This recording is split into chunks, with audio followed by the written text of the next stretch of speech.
My name is Kinsley, and 2 days ago I buried the only person who ever truly had my back, my dad. I thought the worst part of my week would be watching his casket disappear into the ground. I was wrong. When I pulled into the driveway after the funeral, still wearing my black dress and clutching the folded flag from the service, I noticed a moving truck parked out front. For a second, I thought I had the wrong house. Then I saw her, Evelyn, my sister, the same sister who hadn't spoken to Dad in years, hauling boxes through the front door like she owned the place. Before I could even ask what she was doing, she turned, smirked, and said, "This house belongs to me now. All of Dad's property does. Get out." I couldn't help laughing because my dad had already told me this day might come. It's strange, really, how you can love someone so much and still see the storm brewing years in advance. My sister Evelyn and I grew up under the same roof in a small town in Oregon. We had the same parents, the same tiny bedrooms across the hall from each other, and the same golden retriever who used to steal socks from the laundry basket. But that's where the similarities ended. Evelyn was older by 4 years, and from the moment she could drive, she treated our family home like a prison she needed to escape. She was always chasing something: parties, boyfriends, bigger opportunities in the city. I was the opposite. I liked my routines, my friends from school, the safety of knowing Dad would be there when I came home. Mom died when I was 8, and everything shifted. Dad worked double shifts at the hardware store and still found time to help me with school projects. Evelyn, on the other hand, became a shadow, slipping in and out of the house, barely speaking to either of us. By the time she was 18, she was gone for good, leaving only a scribbled note about finding her own path. For years, it was just me and Dad. We weren't rich, but he made life feel full: Sunday pancakes, evening walks, and the old leather recliner where we'd watch baseball together. He'd tell me stories about his younger days, how he'd built the porch with his own hands, how he planned to leave me the house one day. "This is your safe place, Kins," he'd say, resting a hand on my shoulder. "No one can take it from you." I believed him, but there was always this unspoken unless Evelyn came back, unless she decided she was entitled to something she'd long abandoned. Dad never spoke badly about her, but I could see the worry etched into his face whenever her name came up. The last time Evelyn visited while Dad was alive was 5 years ago. She stayed for 2 hours, complained about the dated furniture, and left before dinner. That's the Evelyn I knew, someone who measured life by what she could take from it, not what she could give back. So, when I saw her in the doorway after Dad's funeral, smirking like the queen of some kingdom she'd never ruled, I wasn't surprised. Angry? Yes. Hurt? Definitely. But surprised? Not at all. What she didn't know, what made me want to laugh instead of scream, was that Dad had prepared for this. Months before his health started to fail, he'd taken me to meet a lawyer. I remember sitting in that office, the air smelling faintly of leather and old books, as Dad explained his wishes in crystal-clear terms. The house, the savings, everything he owned would go to me. Still, seeing her there, already moving her life into mine, I knew this was just the beginning of a fight, and I was ready for it. Dad had always been the strongest man I knew, physically and otherwise. He could haul lumber across the yard without breaking a sweat, and he had this quiet resilience that made me believe nothing could shake him. That's why, when he first started coughing more than usual, I brushed it off as a stubborn cold. But the cough lingered, and then came the weight loss, the fatigue, the nights when I'd hear him pacing because sleep wouldn't come. The diagnosis hit like a wrecking ball: late-stage lung cancer. I sat beside him in the doctor's office as the words rolled out, trying to catch them before they could sink in. He didn't smoke, not since before I was born, but the years working in dusty construction sites had done their damage. He took the news with the same calm he carried through everything. I did not. From that moment, my life became about making his easier. I rearranged my work schedule, used my vacation days, and eventually took unpaid leave. I drove him to treatments, sat in sterile waiting rooms, and learned to read every twitch of his face when the pain hit, when he was tired, when he was pretending to be fine. Evelyn called twice during those months. Twice. The first time, she left a voicemail asking if Dad needed anything. The second, she sent a text. "Hope things are okay." That was it. She didn't visit. She didn't ask about his treatment. She didn't hear the way he groaned when he tried to get out of bed, or see the way his hands shook when he poured his coffee. There were quiet moments, though, ones I'll hold on to forever. We'd sit on the porch in the evenings, the air thick with the smell of pine from the trees he'd planted decades ago. Sometimes we'd talk, sometimes we wouldn't. But one night, as the sun dipped below the hills, he turned to me and said, "Kins, I don't know how much time I have left, but I do know one thing. I want you to have this house. I built it for our family, and you're the only one who's treated it like home." That was the night he told me about the lawyer. About the will. About making sure there was no loophole Evelyn could use to take it from me. His voice was steady, but his eyes glistened. As the months passed, his world grew smaller. Doctor's visits, the bedroom, the porch when the weather was good. I learned to cook his favorite meals even when he barely touched them. I read to him when his eyes got too tired. And when the hospice nurse started coming, I knew we were at the final stretch. The morning he passed was quiet. The nurse was there, I was holding his hand, and the room was filled with that strange, heavy stillness that comes when a chapter closes. I thought the hardest part was over. I didn't know that the real fight, the one Dad had tried to prepare me for, was just beginning. The morning of Dad's funeral was gray, the kind of overcast that felt like the sky itself was mourning. I'd woken before dawn, sitting at the kitchen table with a mug of coffee gone cold, staring at the neatly folded black dress on the chair. There was a dull hum in my head, like my body already knew it had to move on autopilot to get through the day. The church was full neighbors, old friends, men Dad had worked with decades ago who showed up in worn jackets and calloused hands. They shared stories about him building their porches or fixing their leaky roofs for nothing more than a slice of pie. Listening to them made my chest ache with both pride and loss. Evelyn was there, of course, sitting in the second row on the opposite side of the aisle. She wore a sleek black coat, her hair pinned perfectly, as if this were some business meeting she had to endure. We didn't speak.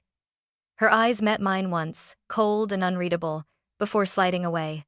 The service passed in a blur, hymns, readings, the eulogy I somehow managed to give without falling apart. At the graveside, I stood with the folded American flag pressed to my chest, the smell of fresh earth filling the air as the casket was lowered. People hugged me, whispered "I'm so sorry," and drifted away until it was just me and the sound of shovels. By the time I left the cemetery, I was running on fumes.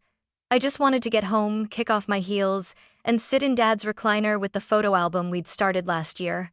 The drive was quiet, the kind where the silence feels heavier than any words. That's why I noticed it immediately, the moving truck parked right in front of my driveway. For a split second, I thought maybe the driver was lost. But then I saw the back door of the truck open, boxes stacked high inside, and a familiar car parked next to it. My stomach tightened. I pulled up and got out, my heels crunching on the gravel. And there she was, Evelyn, striding out the front door of my house with a box in her arms, like she'd been living there for years. "What are you doing?" I asked, my voice sharper than I intended. She set the box down, brushed an imaginary speck of dust from her sleeve, and gave me that smirk I remembered from childhood, the one that said she'd already decided she was smarter, stronger, better. "This house belongs to me now," she said, her tone dripping with satisfaction. "All of Dad's property does. Get out." I stood there, still in my funeral dress, holding the flag from Dad's service, and for a moment, I felt like I'd stepped into some twisted dream.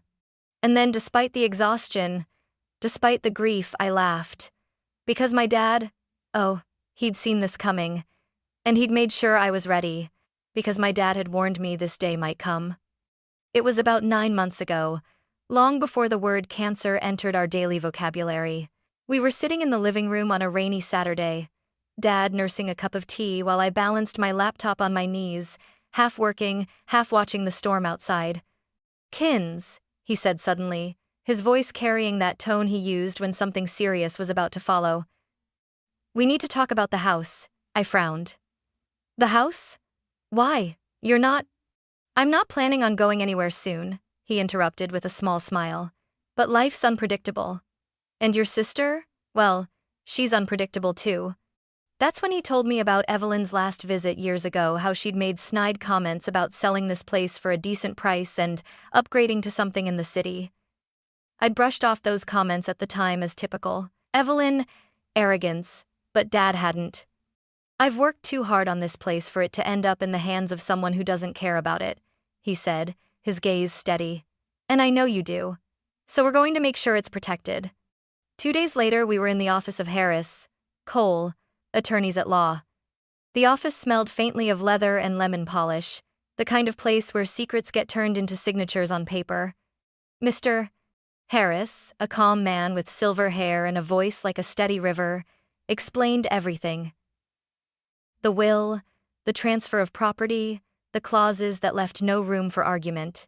Dad listened carefully, nodding, then signed every document with the same determined hand I'd seen build our porch and fix our fence.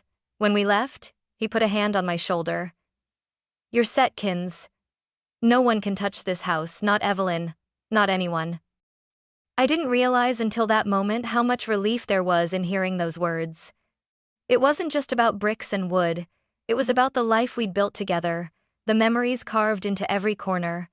Fast forward to today. Me standing in the driveway, watching Evelyn haul boxes into a home she thought she could just claim like a prize. She didn't know about the meetings with Mr. Harris.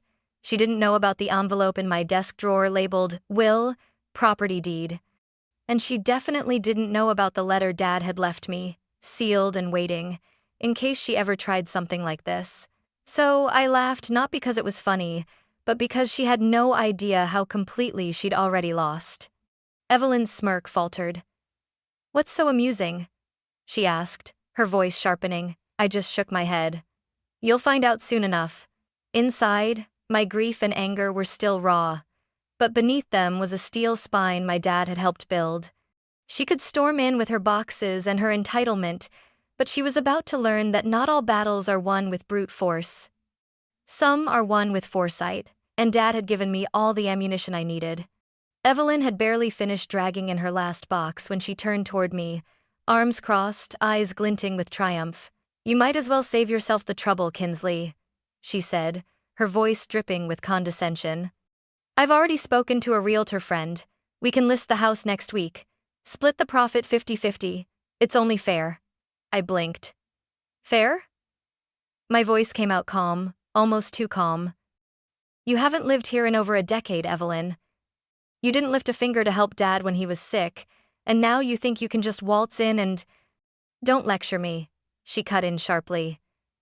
"You've always been Dad's little favorite. Well, newsflash, favoritism doesn't change the law. As his eldest child, I'm entitled to half of everything." I almost pitied her in that moment. "Almost." "You're wrong," I said simply. Her eyes narrowed. "Excuse me?" I walked past her, heels clicking on the hardwood, and pulled open the drawer of Dad's old desk. My fingers closed around the thick manila envelope marked will, property deed.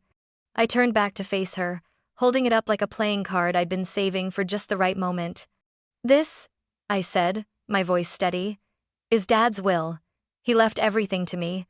The house, the land, the savings account, everything. Legally, you have no claim." Evelyn laughed, a sharp, ugly sound. "You forged that. Or you manipulated him when he was weak. I could have that thrown out in court in a second." "Good luck with that," I replied, setting the envelope on the coffee table and sliding out the official copy with the embossed seal. Signed, dated, notarized 9 months before his diagnosis. "Mr. Harris, our lawyer, can confirm every word." Her laughter died, replaced by a thin line of lips and a twitch in her jaw. "This isn't over," she hissed. "You're right," I said, leaning forward. "It's not over until you're out of my house." Her face flushed a deep red. "Your house? This is our childhood home." "Our childhood home," I said quietly, "that you abandoned when you turned 18. The same home you mocked for being outdated and worth more as a teardown. Dad built this place with his hands, Evelyn. You don't get to claim it now just because it's convenient." The tension in the air was thick enough to choke on.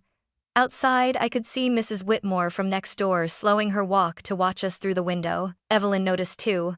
Her voice dropped, her eyes darting nervously. You always were dramatic, she muttered, grabbing a box off the floor. Fine. I'll call my lawyer. We'll see what a judge thinks.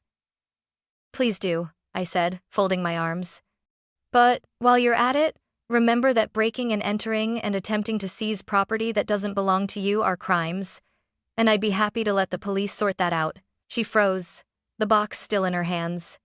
That was when I reached into the envelope again and pulled out the sealed letter Dad had left me. I didn't even have to open it. Just seeing his handwriting was enough to steady me. Dad knew you'd try something like this, I said. And he told me to tell you one thing. If Evelyn ever comes for the house, tell her she already gave it away when she walked out on us. Her grip on the box loosened.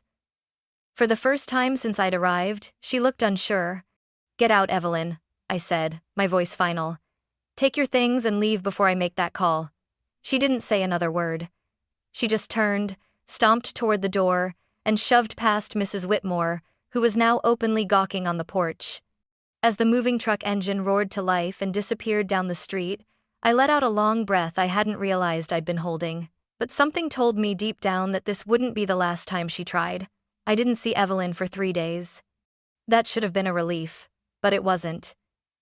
The absence felt like the eye of a hurricane calm, but only because the next wave hadn't hit yet. I kept the will and Dad's letter in the top drawer of my nightstand, checking it twice a day like it might magically disappear if I didn't. On the 4th day, I got the email. Subject: Formal notice of legal action. The attached PDF was from a law office I didn't recognize, full of stiff legal jargon about potential contestation of the last will and testament of Henry Miller. It ended with a line that was probably supposed to scare me. Our client reserves the right to pursue full property rights and damages. I almost laughed. I forwarded it straight to Mr. Harris. 10 minutes later, he called. Don't lose any sleep over this, Kinsley. It's a bluff. Your father's will is airtight drafted when he was in perfect health, with witnesses, and filed properly. Any judge will toss this before it gets to court. Still, Evelyn wasn't the type to fold quietly. Sure enough, a week later she showed up again, this time without the moving truck, but with a fake smile plastered on her face. I watched her from the porch as she strolled up the walkway in designer sunglasses, holding a coffee cup like she was just here for a chat. Kins, she started, her voice syrupy sweet. I've been thinking, maybe we could come to some sort of arrangement. You know, for the sake of family. I didn't answer. She set the coffee down on the railing. I could rent one of the rooms just temporary, until I get back on my feet. I'd pay, of course. My silence stretched long enough for her smile to falter.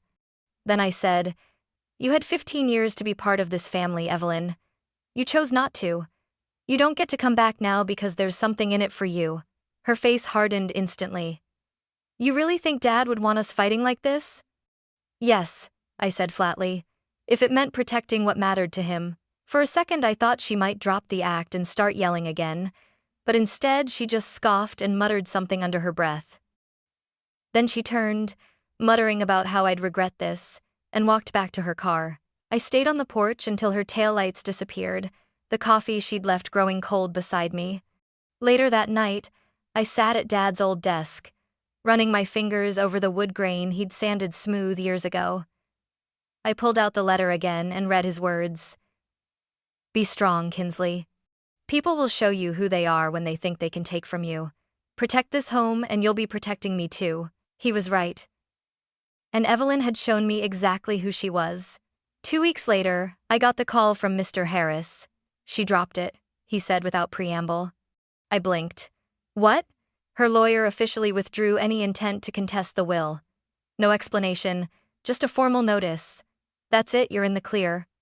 The relief came in a strange way, not like a wave washing over me, but more like the slow release of a knot that had been pulled tight for months. Still, I didn't trust it. Evelyn didn't quit because she had a change of heart. She quit because something wasn't going her way. I found out what that was. 3 days later, a mutual acquaintance, Mrs. Whitmore, from next door, of course told me she'd overheard Evelyn at the grocery store, complaining that her investment deal had collapsed, and she didn't have the money for a long court fight. Translation: she couldn't afford to keep coming after me. I should have felt triumphant, but mostly, I just felt tired. That weekend, I decided to take one last step. I went to the county records office and filed a no trespass order against her. The clerk, a gray-haired man who looked like he'd seen it all, didn't even blink when I explained why. Family disputes, he muttered, stamping the paperwork. Worst kind there is. On Monday, I changed the locks. It felt symbolic closing the door, literally and figuratively, on a chapter that had threatened to consume me. A few days later, Evelyn called. I almost didn't pick up, but something in me wanted to hear what she'd say now that the fight was over. Kinsley, she began, her tone flat. I heard you filed that order. That's right, I said. You didn't have to go that far. Yes, I did. There was a pause on the line, the kind that feels like someone's deciding whether to burn a bridge or try to mend it. Finally, she said, Fine, I won't bother you again. Then she hung up. It wasn't an apology. It wasn't closure, either. But it was something. That night, I sat in Dad's recliner, the house quiet except for the ticking of the old wall clock. The tension that had been living in my shoulders for months was gone. I looked around at the home we'd built together, every photo on the mantel, every dent in the wood floor from years of life lived here, and felt something I hadn't in a long time. Safety. Evelyn might try again someday. Or she might not. Either way, I was ready. Dad had made sure of it, and this time, the front door was locked for good. A week after the last phone call with Evelyn, I woke up to the kind of morning Dad would have loved. The sun was pouring through the kitchen windows, and the air smelled faintly of pine from the backyard trees. For the first time in months, I wasn't bracing myself for the next confrontation. I made coffee in the old percolator Dad had used every morning. The gentle gurgle of it brewing felt like a familiar heartbeat in the quiet house. I carried the mug to the porch and settled into the rocking chair he'd built back when I was a teenager. The garden needed work, winter had left it ragged, but even the weeds didn't bother me. This was still our home, still standing, still ours. I thought about the letter he'd left me, folded neatly in that envelope. I'd read it so many times I knew the words by heart, but I pulled it out anyway. Kinsley, it began in his steady handwriting. If you're reading this, it means I'm gone. I hope you know that I trust you not just with this house, but with our memories. You'll have to be strong, because there will always be people who think they can take what they didn't earn. But this home is more than wood and walls. It's you. It's us. Keep it safe. I folded it back carefully, holding it against my chest. It struck me then that this house wasn't just about ownership or property rights. It was about the life we'd built together. The Sunday pancakes, the porch talks at sunset, the quiet moments that didn't need words. Evelyn had wanted to turn it into cash. I wanted to keep it alive. Later that afternoon, I walked through each room, touching the walls like they were old friends. In the living room, the dent in the baseboard where I dropped a bookshelf when I was 15. In the kitchen, the cabinet Dad had fixed 3 times because I kept overstuffing it. In my bedroom, the window that rattled in the wind but somehow always made me feel safe. When I stepped back onto the porch, the sun was sinking low, bathing the house in gold. I sat in the rocking chair again, listening to the creak of the wood beneath me. I realized then that I wasn't just holding onto the house for me. I was holding it for Dad, for the promise I'd made, for the part of him that would always be here, in every corner and every creak of these old floors. The fight was over, the locks were changed, the will was safe, and for the first time in a long time, I felt ready not just to protect what I had, but to live in it fully. I rocked gently, watching the last light fade, and whispered, I kept it safe, Dad, just like you asked. And in the quiet, I swear I could almost hear him say, That's my girl.